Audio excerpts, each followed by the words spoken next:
Firstly, I just want to say it's absolutely incredible to see how many people here today. So can we have a big cheer in solidarity? We're here today for a matter of safety. Oh, no. Oh, she's back. We're here today for a matter of safety. We're having to demand our safety. I actually want you to sit with that, or stand, that we're having to ask to be safe. Right now, it's a privilege to go out.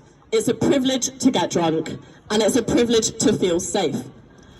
Alcohol is the most common drug used in drink spiking. Drugs like Prohypnol, GHB, and ketamine are actually extremely rare. Think about how easily accessible alcohol is. In England and Wales, 71.6% of spiking victims are women. 255 were under 18. Women tend to report sexual assault as the motive, whereas men said that it was for the purpose of increasing fun.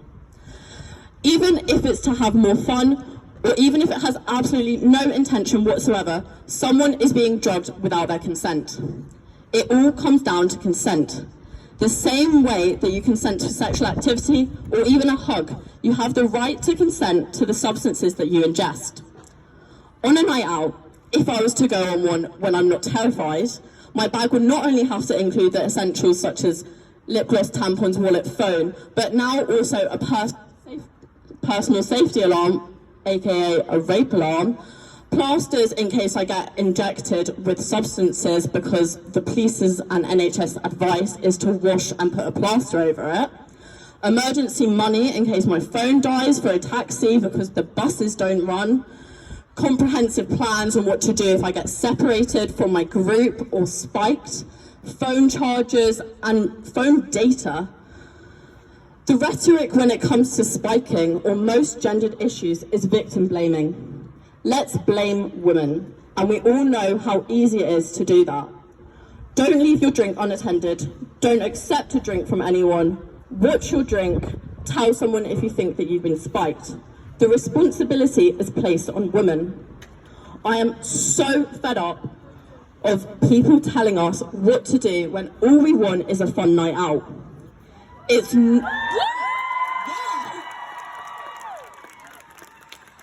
not just peers, the public, authorities and the media, but also, and somewhat surprisingly, academics.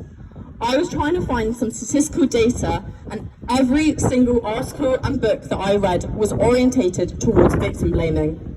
In one book, one of the key words was watch your drink. Watch your drink. How about don't put drugs in other people's drinks?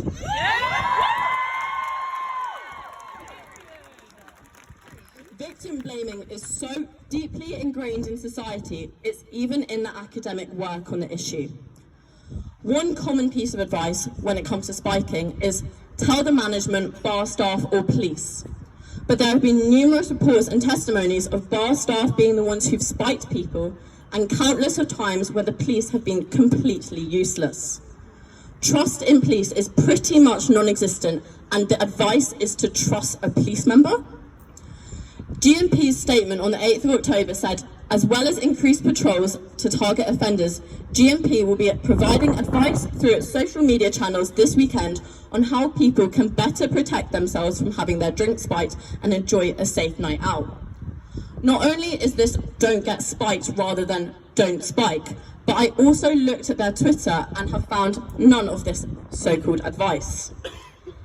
It's also important to touch on the fact that it's not just strangers in a bar who spike us, but also mutual friends, and 20% of cases have happened at home, according to I've Been Spiked.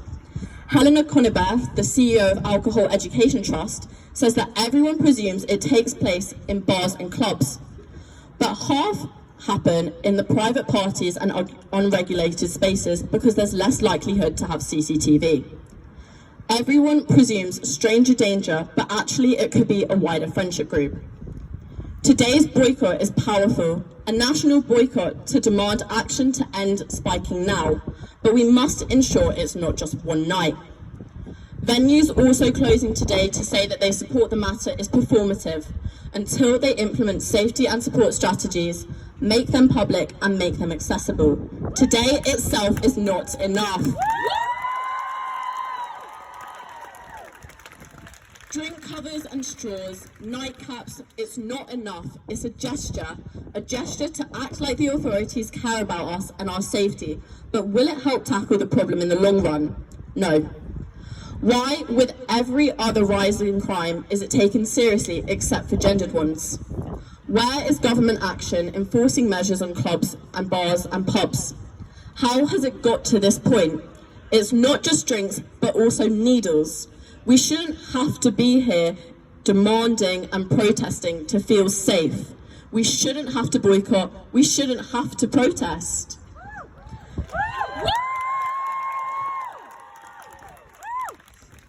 How is the nighttime economy still continuing, let alone thriving, despite the epidemic of spiking?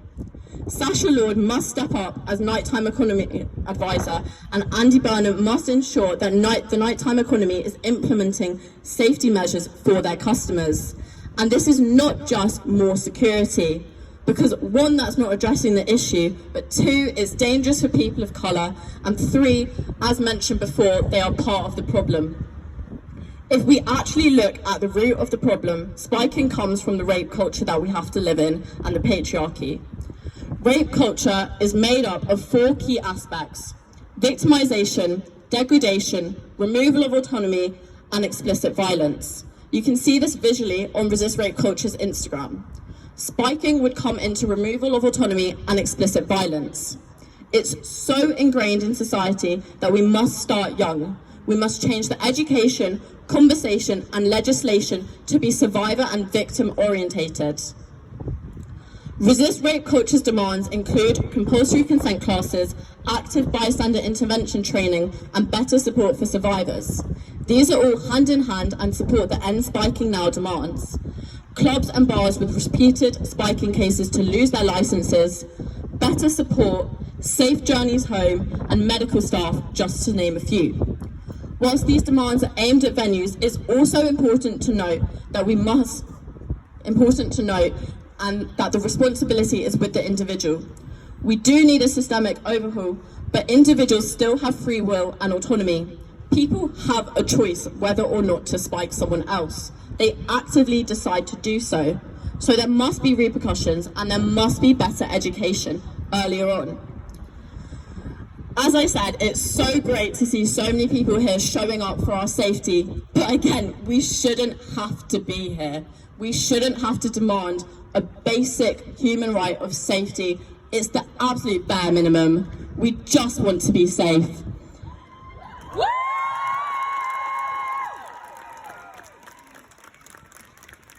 So today is not the end. We must continue, as depressing as it is, we must continue to demand our safety, lobby venues, authorities and politicians to end spiking now.